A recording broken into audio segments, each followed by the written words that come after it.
Nongeye kubasuhuza mwese abaduteze amatwi inshuti bakunzi ba Radio Urumuri namwe basomyi ba RRPM ikaze muri iki kiganiro twatumiyemo Jean Paul Ntagara nk'uhagarariye Restore Rwanda People's Movement RRPM Inkundura Kinyarwanda ikaba ari urugaga nyarwanda nzahura gihugu. Gahunda ya politiki ntabwo yitangiye ku itariki 25 Nzeri ubwo batangazaga ku mugaragaro itangizwa ry'uyu muvoma, ahubwo nyine kubera ko ari umuntu unakurikira cyane turagira n'ibyo tumubaza bijyanye n'amakuru n'impumeko y'igihugu n'abanyarwanda muri iyi minsi. Mbere ya byose rero ikaze kuri Radio Urumuri, turagusuhuje. Uraho neza aho muri Canada Jean Paul Ntagara? Uraho neza Jean Claude muri Ndahabi, kandi nanjye ndagusuhuje nkaba nsuhuje n'abanyarwanda bose badukurikiranye mu kiganiro. Twishimiye rero kukwakira kuri Radio Urumuri. None rero muri make na yahe mavu n'amavuko y'iyi muvumo? Urakoze cyane. Urugaga nyarwanda nzahura gihugu ni urugaga nyarwanda nzahura gihugu ni muvuma twashinze turi abanyarwanda nyine batandukanye. Navuga ko twari tumaze kwitegereza ibibera mu gihugu cyacu, tukaba twari tumaze igihe kinini muri politike, abantu turi kumwe bamaze igihe kinini muri politike, tukaba tubona ibintu byinshi biri mu gihugu nta mpinduka ihari. Bityo twiyemeza kwishyira hamwe kugira ngo turebe ko natwe twatanga umuganda wacu mu kugira ngo haboneke impinduka, abanyarwanda bagire amahoro mu gihugu cyabo. Tukaba rero nyine twarayitangije ku mugaragaro ku itariki 25 z'ukwezi kwa 9 mwaka wa 2020. Tutangira rero turi abantu bageze ku 10, tukaba twe twashyizeho umukono. Hari n'abandi banyarwanda benshi badushyigikiye kandi biteguye kuzakomeza kudushyigikira. Dutangira twitwa urugaga nyarwanda nzahura gihugu Inkundura. Inkundura abantu benshi bakunze kwibaza batari ko se Inkundura bivuga iki? Ni nkaho ari intero nyine yo kuvuga ko imbaraga zacu zose dufite n'ibitekerezo byacu byose nta kintu tuzasiga inyuma mu kugira ngo u Rwanda rugire amahoro, mu kugira ngo u Rwanda haboneke impinduka, ibyo twifuza, ibyo duharanira, ibyo abanyarwanda bategereje babibone. Mu rurimi rw'ikinyarwanda ubwo nuko twitwa. Hanyuma rero mu rurimi rw'igifaransa ni Mouvement du Peuple pour la Restauration du Rwanda, MPRR Inkundura. Inkundura igenda igaruka, yo ntabwo tuyishyira mu rundi rurimi.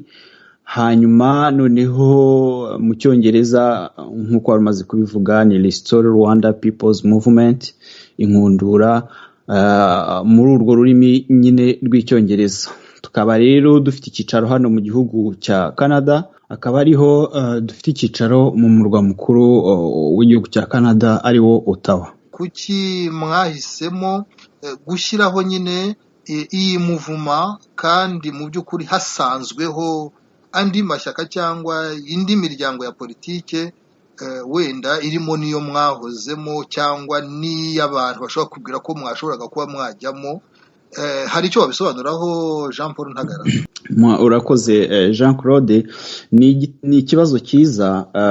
Mu by'ukuri umwihariko wa muvuma yacu harimo umwihariko, dufite itandukaniro n'indi miryango, kuko burya kugira ngo tube twarabaye mu mashyaka atandukanye, abantu turi kumwe cyangwa se n'abatari bajya mu mashyaka ariko bakaba batari bagafata umwanzuro kugira ngo babashe gusanga ayo mashyaka yandi ariho, hari impamvu nyinshi ariko ndavugamo nk'ebyiri cyangwa 3 z'ingenzi z'uko twebwe icya mbere turi abantu navuga bakiri bato.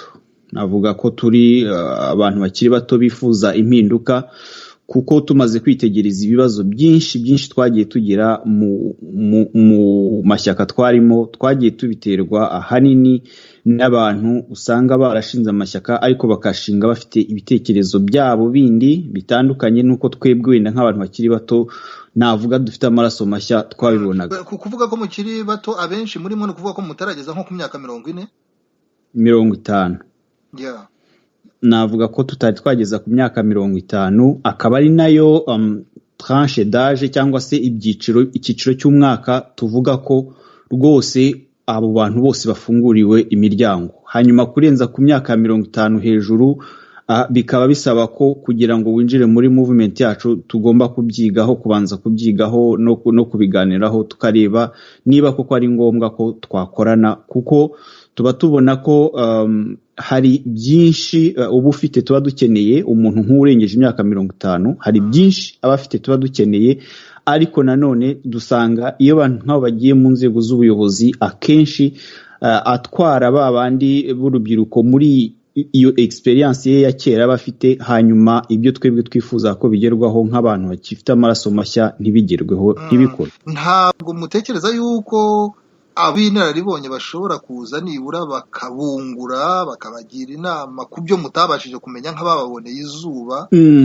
Nibyo, niyo mpamvu nari mvuze ko imiryango idafunze burundu. Harimo kubyigaho no gukora selection kuri abo bashesha kanguhe cyangwa se bakuru bifuza kugana ihuriro ryacu. Ntabwo dufunze imiryango burundu, ariko hagomba kubaho gutekereza, ese uyu muntu uje atugana atuzaniye iki gishya kirenze ku byo tuzi. Ikindi ni uko twebwe nyine nk'abantu bakiri batoya bafite ayo maraso mashyashya, ni nayo mpamvu nyine twatekereje iyi muvuma, ni ukugira ngo ibyo bitekerezo byacu, izo mbaraga zacu tuzishyire hamwe, mbese duhe umurongo iyi movement yacu. Noneho nitumara kuyiha umurongo, abo bakuze bazi batwunganira batugira inama ziyongera ku byo twebwe dutekereza, ariko atari ukuvuga ngo ahubwo reka tubasange tugendere ku murongo wabo noneho dutanga inama, kuko kenshi usanga izo nama urubyiruko rutanze zirashimwa ko ari nziza, ariko ntizishyirwa mu bikorwa, ahubwo hashyirwa mu bikorwa ibyo abo bakuru baba batekereje.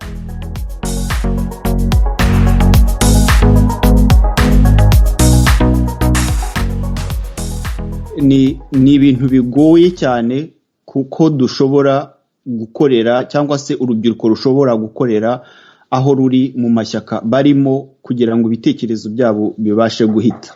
Niyo mpamvu twebwe tuvuga tuti umuyaga w'impinduka ugomba kugera no kuri abo bantu bose bakuru, kuko urugero naguha, niba abantu bamaze imyaka 26 barwana n'ingoma ya Kagame kugira ngo babashe kuba bahindura ubutegetsi mu Rwanda, ariko bikaba bitari byakunda uyu munsi, si ukuvuga ko ntacyo bakoze mu musanzu wabo wa politike, ariko hakwiriyeho no kubaho gutekereza, kuvuga bati ariko izi mbaraga twari dufite zirimo zirarangira, reka tubashe noneho no gushyigikira abandi barimo kuza, kugira ngo bazabashe kudusigariraho mu gihe imbaraga zizaba zicitse burundu. Nturindire ko abantu babanza kugushyingura ngo bagushyire mu mva kugira ngo ubone ugusimbura, ahubwo ugashakisha abantu mu ishyaka ryanyu. Simvuze ngo abantu bose batekereze gushinga andi mashyaka bavuye mu mashyaka barimo, ariko habeho yuko muri RRPM nitubona bihindutse, abantu bakabona bitanze umusaruro, habeho ko biba nk'urugero no mu yandi mashyaka. Bafata urubyiruko bafite, batangire baruhe n'imyanya ifata ibyemezo. Biratangaje kuba ubona mu ishyaka runaka ryarahereye nk'umwaka w'2000 rifite abantu bamwe, izo figira akaba ari zukomeza kubona, ndetse habaho n'impinduka, hakabaho ko umuntu ava ku mwanya umwe akajya ku wundi, ejo akongera akawuhindura, bikaba nk'ibyo mu Burusiya cyangwa no mu bindi bihugu, aho abantu bakora za permutation ku myanya runaka, aho kugira ngo binjizemwo amaraso mashya. Jean Paul Ntagara, uri kutubwira ku mavuna amavuko, imigabo n'imigambi ya Restore Rwanda People's Movement, utubwira impamvu mwumva byari bikwiye ko mwisuganya nk'urubyiruko kugira ngo nyine mushyireho ino movement. Wabwira abantu ko byaba byaratewe n'iki kugira ngo abagiye kwibona bakibona batakiri muri RNC bo batarabashije bose guhurira hamwe ngo bakore umuryango umwe? Urakoze cyane, ni igitekerezo cyiza, ni ikibazo cyiza. Muri RNC ngewe nivuzeho urugero cyane cyane cyo kora nabo turi kumwe, navuga ko abenshi nabo bayihozemo, ntabwo ari bose ariko abenshi bayihozemo. Ngewe ninjiye muri RNC mu kwezi kwa 4 mwaka wa 2013, nkomeza kuyikorera nk'uko bisanzwe, nk'uko umunyamuryango wese akorera RNC, akorera ishyaka arimo iryo ari ryo ryose. Njya mu nzego z'ubuyobozi zitandukanye kugeza mu kwezi kwa munani umwaka wa 2019, aho nahagarikwaga ku nshingano nari mfite ndetse zikaza gukurikirwa no kwirukanwa burundu. Ibyo rero bikaba akenshi abanyarwanda bose barabizi, byaturutse ku kibazo n'ubu ngubu kigikomeje kuzurungutana muri RNC cyibura rya Beni, rya Comrade Beni Rutabana. Comrade Beni Rutabana hamariye kubura abantu bose RNC yatekerezaga ko ngo bashobora kuba baravuganaga na Ben cyangwa bagakorana na Ben, bagiye bahura n'ibibazo, haba ibyo kwirukanwa, haba ibyo gukurwaho icyizere, cyangwa se guhagarikwa mu nshingano zabo bari bafite. Ndumwe rero muri abo bagize ibibazo bimeze gutyo, nyuma yaho banshinza ko ngo shobora kuba narakoze ngo fundraising hano muri Canada ngo yo gufasha ibikorwa bya Ben. Mu nyandiko zinyirukana ibyo ntibabivuga, bavuga ko hari amafaranga ya cotisation yari yaratanzwe hano mu ntara ya Canada, kuko nabyo nari mbishinzwe, nari vice coordinateur w'intara, nkaba n'umuyobozi ucunga iby'imari, ko ayo mafaranga ntayagejeje aho yagombaga kugera. Ibyo rero amafaranga acungwa na komite executive y'intara ya Canada. Ibyo ntibyabaye ko komite executive isaba ayo mafaranga ngo yabure. Impamvu nyamukuru yari iyo nama, yari iyo fundraising yakoreshejwe yo kugira ngo amafaranga haboneke ubufasha bwo gufasha RNC cyangwa se ibikorwa bya RNC muri rusange. Habayeho rero inama nyinshi ngiye na bagenzi banjye kugira ngo tubashe kwereka babayobozi navukomeje kuvuga haruguru baba bafite navuga principe zidahinduka cyangwa se intego zidahinduka, ibyo yavuze biba ari ibyo, kugira ngo tubereke ko barimo kwibeshya mu byo barimo gutekereza, ko twese dutahiriza umugozi umwe, ko na Ben, Comrade Ben Rutabana nawe yakoreraga RNC nk'uko bayikorera, ariko bibi by'ubusa. Buri ubundi urebye ibibazo bya RNC byatangiranye n'amatora twari tumaze kuvamo, yaje akurikirwa n'ibyo bibazo, aho RNC yari ifite abakomiseri batarenze 10, noneho imyanya ikaza kwiyongera ikaba imyanya 19. RNC ikagira komiseri 19, kandi muri abo komiseri 19 bose bakagenda bahitamwo abantu bari navuze muri cya kigero kirengeje imyaka 50, no kuba kandi ari abantu bafite politike bari basanganywe, bagiye bakura aho bagiye banyura ahariho hose, ku buryo ibitekerezo by'umuntu w'umujene, umuntu ukiri muto ugifite amaraso mashyashya nka Ben Rutabana n'abandi, ibitekerezo byabo bitigeze byitabwaho. Ubwo navuga Ben Rutabana, navuga Sankara, muramuzi Sankara, nawe yagize ibitekerezo nk'ibyo ngibyo, kurinda haviriye muri RNC ashinga RRPM we na bagenzi be, nabo bari mu bibaza ibibazo nk'ibi ngibi twibaza.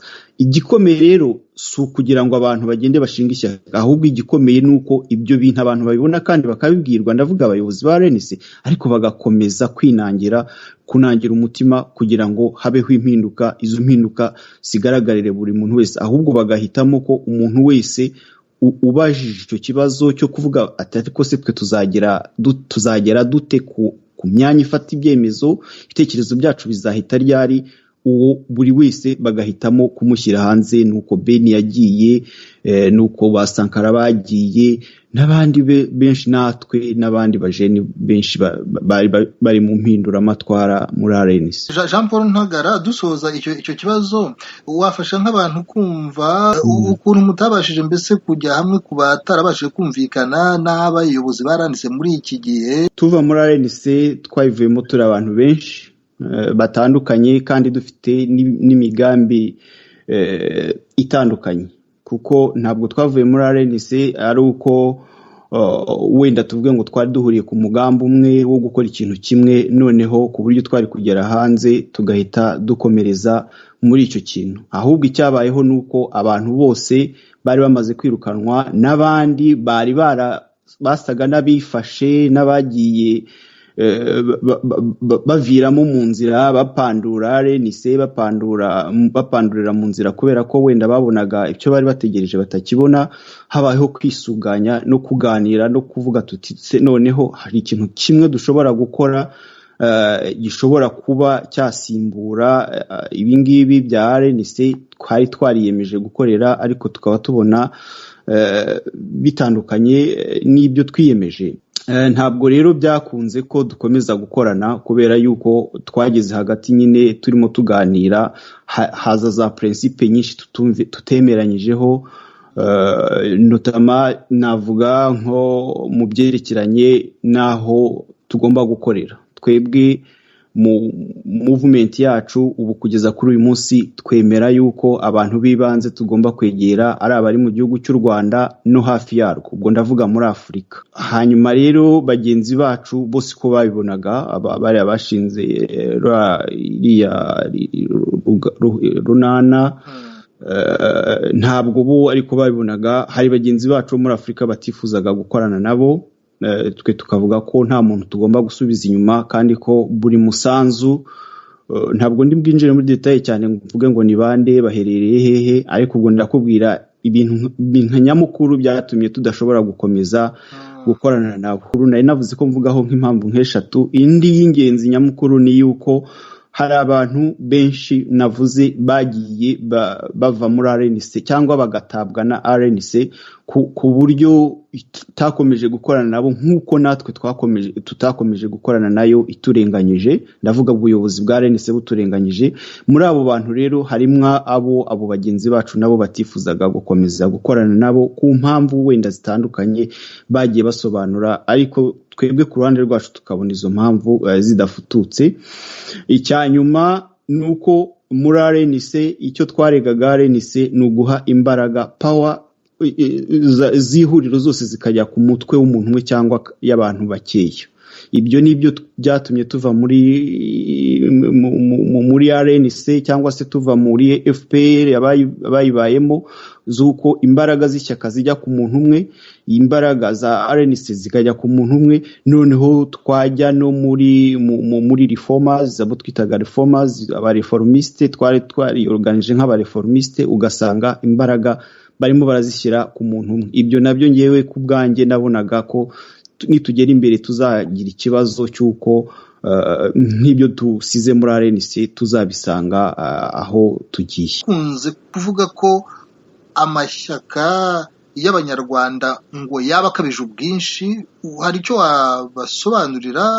N'ejo bundi hashobora kuvuka kandi ibyo wowe ubona ari ikibazo kibirimo? Ubundi abantu baterwa impungenge n'amashyaka menshi, navuga ko arimo kuvuka, navuga ko ari abantu ubundi bagakwiye kuba ari abantu bari ku butegetsi mu Rwanda, kuko nibo batewe impungenge n'icyugazi cyo kubona abantu barimo kugerageza kwishyira hamwe. Ngewe ahubwo ku rundi ruhande nababazwa cyangwa haterwa ubwoba nuko nta mashyaka arimo kuvuka, naho kuba abantu barimo kugerageza kwiyorganiza, kwishyira hamwe kugira ngo amashyaka bakorere mu mashyaka ni byiza. Wenda iyi ni intambwe ya mbere yuko abantu bashobora gukorera mu matsinda atandukanye, hanyuma hakazaza intambwe ya kabiri yo gukorera hamwe, abahuje intego bagakorera hamwe kugira ngo babashe gusunika buriya butegetsi. Ninsunikira Canada, undi agasunikira i Burayi, undi agasunikira muri Afurika, bizagera aho bitanga umusaruro. Numva rero tutari dukwiriye guterwa impungenge n'amashyaka menshi cyangwa se za muvoma nyinshi zirimo kuvuka, kuko n'undi musanzu uba wiyongera. Umubyeyi urimo kubyara, urimo kubona abana mu muryango we mu gihe afite ibibatunga, numva bitakabaye bimutera impungenge. Rero turahari, hanyuma n'abandi bazaza tuzabakira, ahubwo igikuru ni ukuvuga ngo ese ibyo twiyemeje, ibyo turimo gusezeranya abanyarwanda turimo turabikora. Numva ari icyo abantu bakwiriye gucunga no kureba, bakavuga bati ibyo mwiyemeje ni mubishyire mu bikorwa. Bibaye byinshi rero numva byaba ari umusaruro ku banyarwanda no ku gihugu cyacu. Wari ukomoje ku kintu cy'uko naho abantu baba bari mu miryango cyangwa mu mitwe ya politiki inyuranye, ko hari ibyo baba bahuriyeho bijyanye no kuba bifuza ko igihugu cyaba cyiza kurushaho. Hari rero Rwanda Bridge Builders, sinzi niba mwarabiganiriyeho muri iyi muvuma murimo. Ni ibintu tugitekerezaho kuko nk'uko bivuga koko twabiganiriyeho, twabonye ubutumire budutumira kugira ngo tuze kwifatanya n'abandi. Cyokora ubutumire bwaje tutari twabasha gushyira ku mugaragaro movement yacu. Dusezeranya badutumije ko turimo twitegura gushyira ku mugaragaro movement, kandi ko turimo kubaka biro politiki ikomeye kugira ngo tuzabashe kujeninga abandi tumaze kugira imbaraga zigaragara. Ariko nanone sinabura kongeraho ko nk'uko nabivuze mu biganiro bitandukanye nagiye ntanga, nibyo twabonye ubutumire, ariko ririya teme ririmo kubakwa hari ibyo ryashingiyeho kugira ngo ribashe kwegerana, ribashe kwisuganya, babashe kugira ibyo bageraho. Hari principe cyangwa se hari intego bari bafite. Twumva rero harimo bimwe natwe twagatangaho umusanzu, tuzasaba ko bishobora gukosorwa cyangwa kongerwamo kugira ngo wenda tubashe natwe kwinjiramo twumva ko twisanzuye kandi twisanze mu ihuriro rihuza Abanyarwanda. Ubwo rero numva ko igihe nikigera tuzagaragariza abadutumiye ndetse wenda n'Abanyarwanda muri rusange nibiba ngombwa ibyo twumva twifuza byakosoka mbere yuko duhabwamo icyicaro.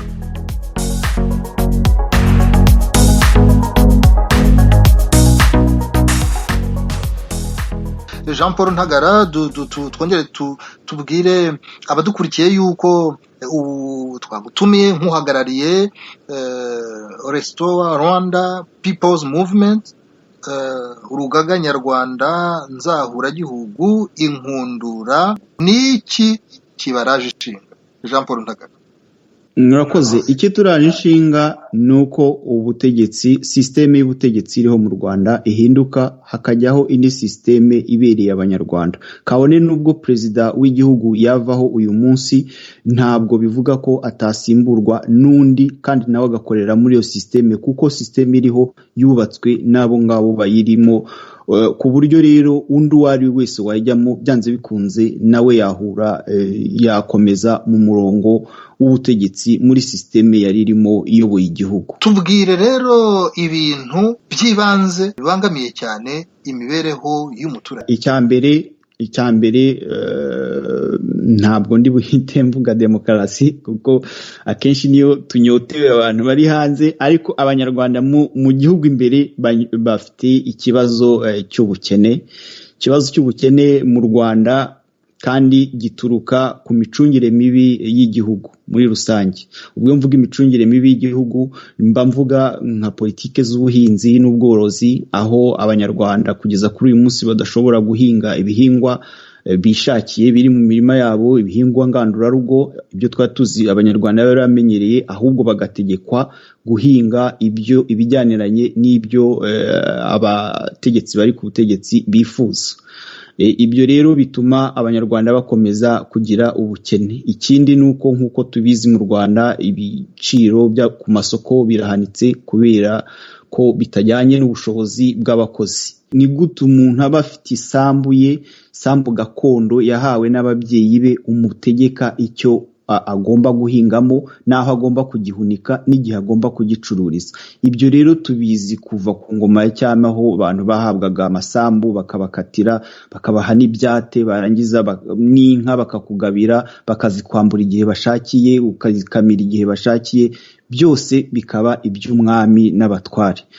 Kugeza ubu mu Rwanda niyo systeme yagarutse, aho umunyarwanda mu isambu ye gakondo kanani yahawe n'ababyeyi be adashobora kuyikoramo icyo yifuza. Leta ikaza imwunganira mu kumuha amafumbire no kumuha abashinzwe iby'ubuhinzi ba agronome babishoboye, bakamugira inama y'uburyo yahingamo ikintu yifuza. Erega Abanyarwanda ntabwo ari injiji ku buryo yananirwa kumenya ko urugo rwe rukennye ibijumba cyangwa imyumbati cyangwa ibitoki ngo abihinge.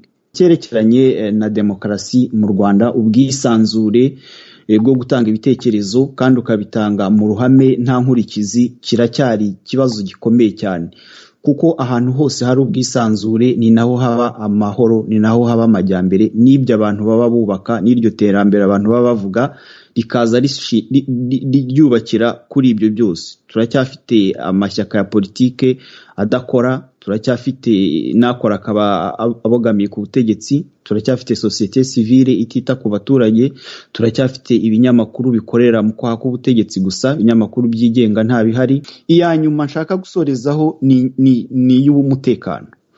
Twumva kenshi mu gihugu cyacu bavuga ko bafite umutekano, ko hari umutekano uri mu gihugu, ariko burya reka nkubwire, njya mbyumva n'abasirikare bakuru babivuga rimwe na rimwe iyo bahuye n'abaturage, umutekano mu gihugu imbere utagira ibyo kurya, utagira abaturage badafite imibereho, ntabwo aba ari umutekano uhagije. Icya kabiri, umutekano wo kurindisha abaturage imbunda kuri metero 200 n'umusirikare, kuri metero 500 n'umusirikare, uwo nguwo buri wese yawugira, uwo nguwo buri wese yawukora, ntabwo wananirana. Nta buhanga burimo gushyira umusirikare ku ipoto, ejo ukamushyira hariya ku nzu ku inyuma y'inguni ukabatondesha umurongo, kandi bakazahembwa imisoro y'abanyarwanda. Uwo nguwo ntabwo ari umutekano, ahubwo uburagije abaturage imbunda, none ukongeraho n'iriya mitwe yose za ntuza za daso, kongeraho abapolisi. Abo bantu bose ni abantu babereyeho gukanga abaturage no kubahungeta. Ibijyanye n'abantu twumva babura ubuzima, aho sibyo biteye impungenge kurusha kuba haba ubwinshi bw'abo bashinzwe umutekano, naho haba kuri metero 10 cyangwa metero 100. Ikibazo ni icyo, cyangwa ikibazo ni icy'abashobora kuba batakaza ubuzima, nk'uko amaraporo y'imiryango mpuzamahanga iharanira uburenganzira bw'ikiremwamuntu ibyerekana. Icyo nacyo ni ikibazo. Ayo maraporo nayo arabivuga nyine ko ubwo guhungabanya umutekano kuriho, ariko nawe byibaze niba koko kuri buri metero 100 hariho abo bantu, harya ubwizo raporo ubundi n'abo bantu baba bicwa, abo bantu barimo guhungabanyirizwa umutekano bawuhungabanyirizwa nande? Ko buri nguni y'inzu, buri mujyi, buri karere hari abo bantu bose bahuzuye, ni bande bahungabanya uwo mutekano? Nicyo kikwereka ahubwo ko au contraire gushyira abo bantu mu baturage ari byo bihungabanya umutekano. Icya kabiri ni uko burya mu mibereho ya muntu ntabwo ugira ubwisanzure iyo ubona umuntu uguhagarikiye nk'uhagarikiye inka ngo itajya kona. Iyo umuntu abona icyugazi cy'umusirikare, umunyarwanda akabona icyugazi cy'umupolisi, akabona icyugazi wajya mu nzu wakwegekaho imirindi ya bote mu nzu, inyuma y'inzu, muri ndahabi nta mutekano umuntu aba afite. Ntabwo umuntu yumva atekanye, ntabwo yumva aguwe neza mu gihe yumva ko abashinzwe umutekano barimo bazenguruka aho ngaho mu rwego rw'ibihugu byo mu karere u Rwanda ruherereyemo. Ufashe urugero igihugu cy'u Burundi, igihugu cy'u Burundi kuva sinzi nakuze n'ababyeyi banjye twakuze twumva ko u Burundi ari nk'ababanyi, ari nk'abaturanyi, ari nk'inshuti, ari nk'abavandimwe, dusurana dusabana. Nta nubwo umuntu yatekerezaga ko abantu bishobora kugera ku rwego bigezeho uyu munsi. Ubu twumva ko umunsi isaha n'isaha hashobora kwaduka intambara hagati y'u Rwanda n'u Burundi, aho batumanaho umwe umwanzi wacu, undi nawe uri umwanzi wacu, ibintu nk'ibyo ngibyo. Fata urugero igihugu cy'Ubugande ni igihugu u Rwanda abategetsi bavuye mu Rwanda bakuriyemo, babayemo, cyabareze, kikabakuza, kikabagira cyo bari cy'uyu munsi. Ariko kugeza kuri uyu munsi umupaka w'u Rwanda n'Ubugande urafunze. Ibindi bihugu ubwo sinabura kuvuga nka Kongo u Rwanda rumaze kujyayo guterayo inshuro zitari munsi y'ebyiri. Ububanyi n'amahanga niho hantu hambere abategetsi b'u Rwanda bakeneye ko tujyaho inama, tukicara tukabagira inama.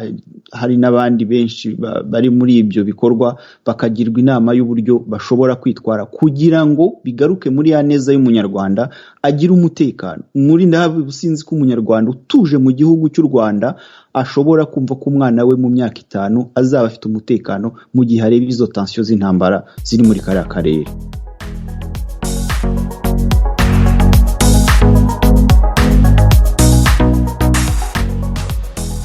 twabonye experience nyinshi zitandukanye twagiye duhura nazo mu rwego rw'imiyoborere y'igihugu cyacu cy'u Rwanda, aho abandi nkatwe batubanjirije bagiye basezeranya abanyarwanda ibyo bazabakorera, ariko baba bamaze kwicara ku ntebe y'ubutegetsi ibyo bintu byose bikagwa mu mazi bigahinduka ubusa. Iyo FPR iri ku butegetsi ibyo yasezeranyije abanyarwanda izabakorera byose nk'uko tubibona ni ibi turimo kunenga, ni ibyo twahoze tuvuga hejuru bitarimo kugenda, ni ibi ngibi n'abandi bavuga kandi bigenda byigaragaza n'ayo maraporo agenda asohora. Numva rero icyambere cy'ingenzi ni uko abanyarwanda mu by'ukuri bagomba kuba ari bo bahindura ubutegetsi, kuko ubu tumaze kubona ko abantu bishyize hamwe bagahaguruka bagakuraho ubutegetsi, byanze bikunze baba bafite inyota yo kugira ngo nabo bashyire muri gahunda imigabo n'imigambi y'ibyabo, ndetse bakaza bakaryoherwa n'ubutegetsi bakibagirwa ibyo basezeranyije abanyarwanda. Cyambere rero nuko twebwe muri RRPM Inkundura twumva twakwifuza gufatanya n'abanyarwanda bandi tubwizanya ukuri kugira ngo tubashe guhindura ibintu. Icyo nicyo cyambere kibanze. Icya kabiri, numva kubera ko FPR ari ifite ubutegetsi uyu munsi, ntabwo byoroshye ko habaho amatora yo kuba habaho impinduka kugira ngo program politike ya muvoma cyangwa se ishyaka iryo ari ryose rishyirwe mu bikorwa. Kibanze rero ni ukugira ngo dukorere hamwe twotse igitutu FPR ibashe kwicarana n'abanyamashyaka batandukanye aho bari hose, kugira ngo noneho bavuge cyangwa se tuvuge ibigomba guhinduka mu butegetsi. Ibyo birashoboka igihe cyose abantu bicaranye, niho bageza ku migambi gahunda zabo bakazigeza ku banyarwanda, bakageza kuri FPR ibyo igomba gukosora bafatanyije, guhindura guverinoma, guhindura amategeko, gushyiraho amatora atabogamye, komisiyo y'amatora igahinduka.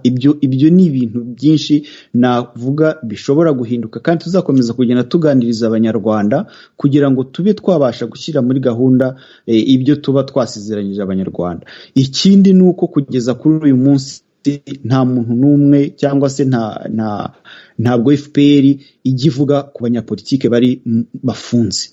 Abanyapolitike bafungiye politike yabo bari mu magereza atandukanye. Icyo nicyo kintu cya mbere tugomba guca mu gihugu cy'u Rwanda, gufungura abanyapolitike bose bafungiye ubusa bari muri cya gihugu cy'u Rwanda. Barahari benshi, ingero ni nyinshi, hanyuma hagakorwa politike idafunga abanyapolitike. Ni isezerano rwose twagiriye abanyarwanda kandi dukomeyeho muri RRPM, ko kubera ko burya ngo utaribwa ntamenya kurinda. Inzira twanyuzemo, akarengane twagiye duhura nako mu mashyaka atandukanye, yewe no kuri ubwo buyobozi bwa FPR, byatwigishije byinshi ko akarengane ari kabi. Twahuye nako turakazi. Twumva rero twebwe tugeze mu myanya ifata ibyemezo yaba mu gihugu cy'u Rwanda, ntabwo na rimwe dushobora gukora nk'ibyo abo dusimbuye baba bakora, kuko ibyo ngibyo nibyo bituma abantu twabonye rwose mu mateka birigaragaza, nibyo bituma abanyarwanda bongera bagafata ubuhungiro nk'ubu turimo. Ubuhungiro ni bubi, abanyarwanda bagafata intwaro bakarwanya ubutegetsi bw'igihugu bavuyemo, bikica abaturage, bikangiza byinshi. Ibyo rero iyo uri umuyobozi mwiza, erega buriya na FPR iyiza igasezeranya ibyo yasezeranyije abanyarwanda ikabishyira mu bikorwa, kugeza n'uyu munsi ngenge mbibwira abantu yashoboraga no kuzategeka n'imyaka 1000 ntawe uyibajije ibyayo, kuko imigambi Jean Paul Ntagara,